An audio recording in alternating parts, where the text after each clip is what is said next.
पंडित जी ने मना कर दिया लड़की ढूंढने से। सारे रिश्तेदार भी मना कर रहे हैं लड़का ढूंढने के लिए। बताओ क्या किया जाए। दोस्तों, जैसे कि मैंने आपको बताया कि मैं संगीत सिखाया करता हूँ, तो मेरा जो ज़्यादातर वास्ता है, जो मेजॉरिटी में मेरे पास सीखने वाले आते हैं, वो आते हैं सत्संग, भागवत या भजन संध्या फील्ड से जुड़े हुए पंडित लोग, जिनका व्यवसाय संगीत है, पंडिताई है, या भागवत में जो गीत संगीत का आयोजन करते हैं, वो शास्त्रीय संगीताचार्य मेरे पास आते हैं। उनसे मेरा संपर्क ज़्यादा है।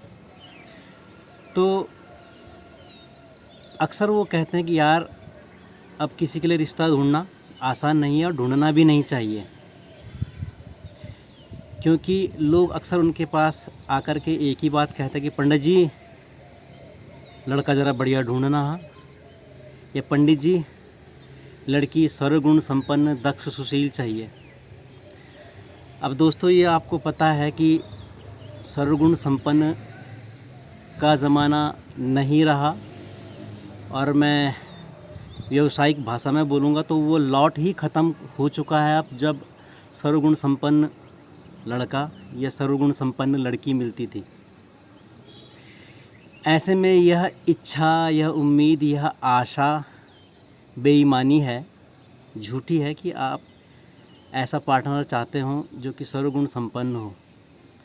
और ना कोई ब्राह्मण पंडित या रिश्तेदार अब इस चीज़ की गारंटी लेना चाहते हैं कि सर्वगुण संपन्न जीवन साथी मिलेगा।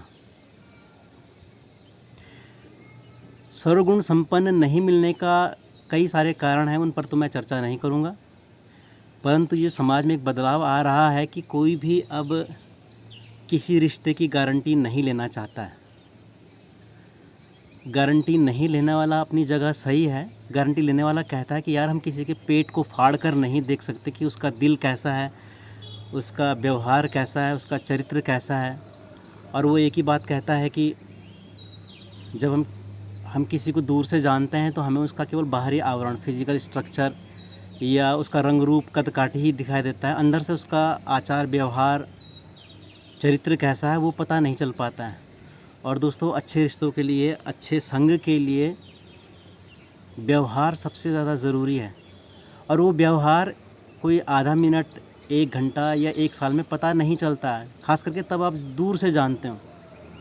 जहाँ पर तक पति पत्नी का सवाल है, तो वो रात दिन एक साथ रहते हैं, तो वहाँ पर फिर कमियाँ ज़्यादा दिखती हैं। अब ऐसे में किसी रिश्ते की गारंटी लेना कोई भी नहीं चाहता है।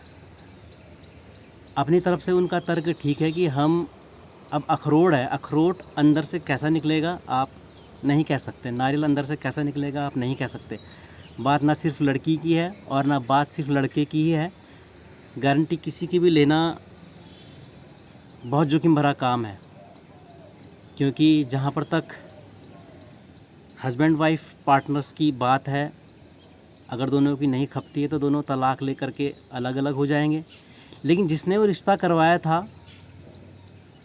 वो हमेशा कटघरे में खड़ा रहता है। उसकी मंशा वो भी कटघरे में खड़ी रहती कि उसने जानबूझ करके ऐसा रिश्ता करवाया, जब उसे पता था कि ये लड़का ठीक नहीं है या ये लड़की ठीक नहीं है, इस रिश्ते लायक, इस परिवार लायक, तो रिश्ता क्यों करवाया। तो दोस्तों, मैं ये कह रहा था कि कोई भी रिश्तेदार आजकल गारंटी नहीं ले रहा है रिश्ते करवाने की, अच्छा रिश्ता दिलवाने की।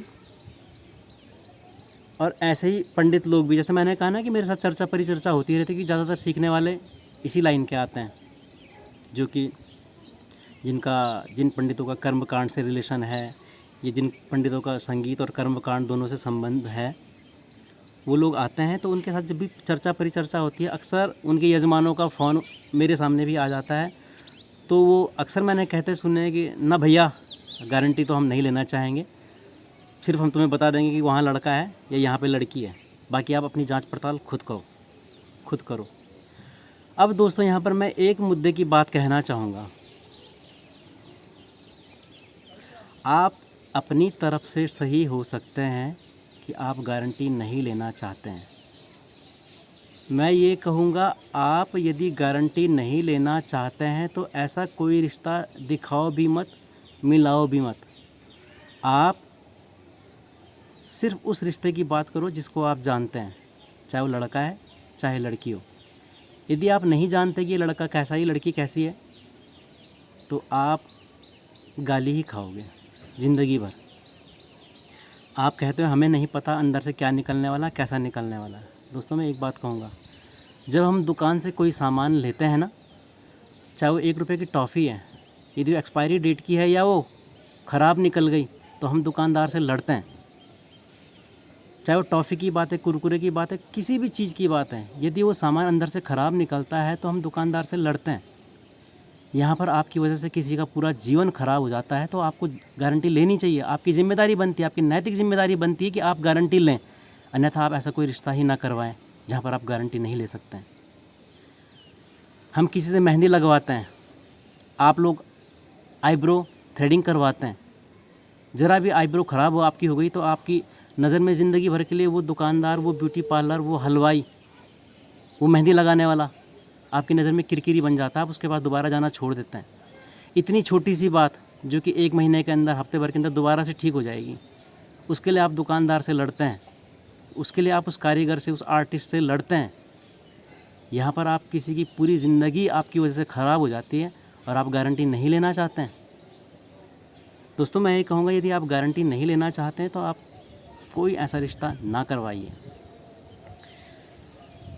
दोस्तों, अगर अब जैसा हमारा भारतीय परिवेश है, भारत में भी अगर मैं उत्तरांचल की बात करूँगा तो यहाँ अभी जो शादियों का चलन है वो अरेंज मैरिजेज़ का ही चलन ज़्यादा है। मैं ऐसे भी नहीं कहूँगा कि यहाँ पर लव मैरिजेज़ नहीं होती हैं, लेकिन लव मैरिजेज़ अभी आम नहीं है। यहाँ पर लव मैरिजेज़ इतनी देखने को नहीं मिलती हैं।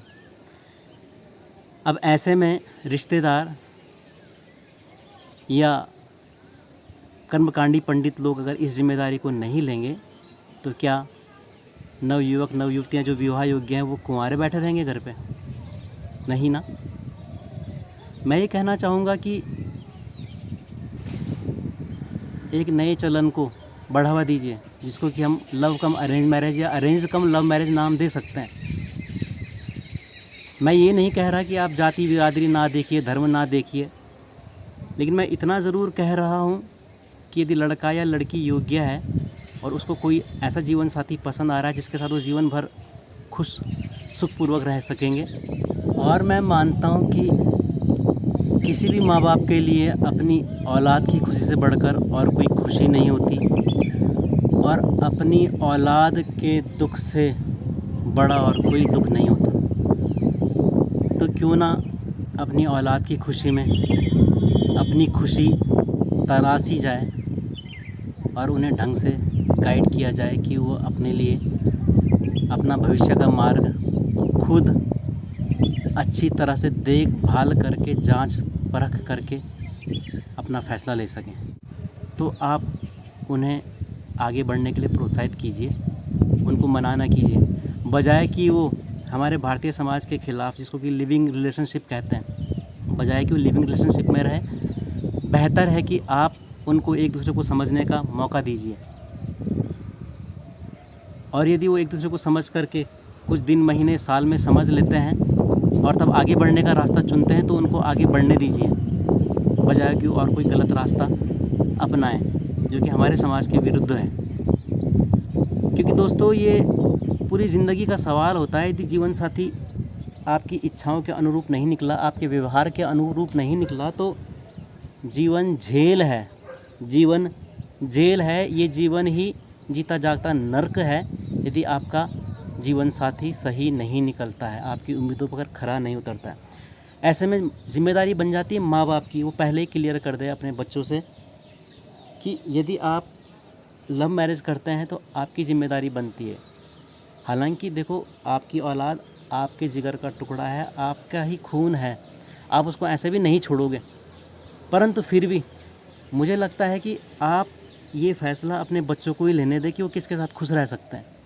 आप उनको पहले ही बता दीजिए कि यदि बाद में कुछ ऊपर नीचे होता है, आप खुश नहीं रह पाते हैं अपने उस चुने हुए जीवन साथी के साथ, तो आपकी ज़िम्मेदारी है। हालांकि यदि ऐसा निकलता है कि उसके बाद उसके अपने जीवन साथी के साथ नहीं बनती है, तो आप उसको भरसक सहयोग देना, ऐसा मत छोड़ना। परंतु फिर भी मैं ये कहूँगा कि बजाय कि अरेंज मैरिज में साथ रह कर के रोने से बढ़िया है कि आप उनको एक मौका दें लव मैरिज करने का। क्योंकि अगर आप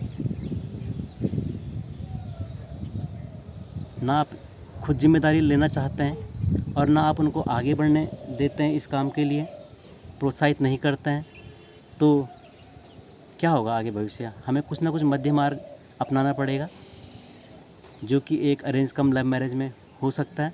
और आपको मैं ये कहूँगा कि ज़िम्मेदारी लेनी चाहिए जब आप कोई किसी का विवाह करवाते हैं। जैसे मैंने पहले बताया कि दुकान से लिया हुआ एक ख़राब सामान के लिए आप लड़ते हैं, दुकानदार को ज़िम्मेदार समझते हैं, तो जब आप इतनी छोटी सी बात के लिए दुकानदार को ज़िम्मेदार समझते हैं, तो इतना बड़ा जो फ़ैसला ज़िंदगी का है, जीवन का है, उसके लिए आप कैसे ज़िम्मेदारी नहीं ले सकते हैं?